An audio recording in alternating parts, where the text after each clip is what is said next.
পানামার পর এবার যে বৃহত্তম দ্বীপে নজর ট্রাম্পের। পানামা খালের নিয়ন্ত্রণ যুক্তরাষ্ট্র হাতে তুলে নেবেন বলে হুমকি দিয়েছেন যুক্তরাষ্ট্রের নবনির্বাচিত প্রেসিডেন্ট ডোনাল্ড ট্রাম্প। ট্রাম্প বলেছেন তিনি এই খালকে ভুল হাতে যেতে দেবেন না। তিনি চীনের কাছ থেকে সম্ভাব্য বিপদের কথাও মনে করিয়ে দিয়েছেন।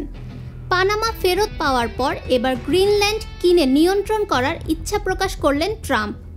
সম্প্রতি সামাজিক যোগাযোগ মাধ্যমে সেই ইচ্ছার কথা জানিয়েছেন আমেরিকার হবু প্রেসিডেন্ট, যদিও গ্রিনল্যান্ড সে দাবি খারিজ করে দিয়েছে। উত্তর আটলান্টিক মহাসাগরে অবস্থিত গ্রিনল্যান্ড বিশ্বের বৃহত্তম দ্বীপ। গ্রিনল্যান্ডীয় ভাষায় একে কাল্লালিত নুনাত বলা হয়, যার অর্থ গ্রিনল্যান্ডে থাকা মানুষদের ভূমি। এটি উত্তর আমেরিকা মহাদেশের স্বশাসিত একটি দ্বীপ, তবে এটি বিবেচিত হয় ইউরোপের দেশ ডেনমার্কের অংশ হিসাবে। কিন্তু কেন এই দ্বীপের ওপর আধিপত্য বিস্তার করতে চাইছে আমেরিকা?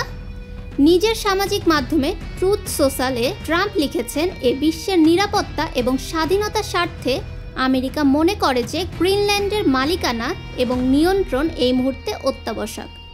ফাহমিদা বিনতে আনোয়ার, নিরপেক্ষ নিউজ ডেস্ক, ঢাকা।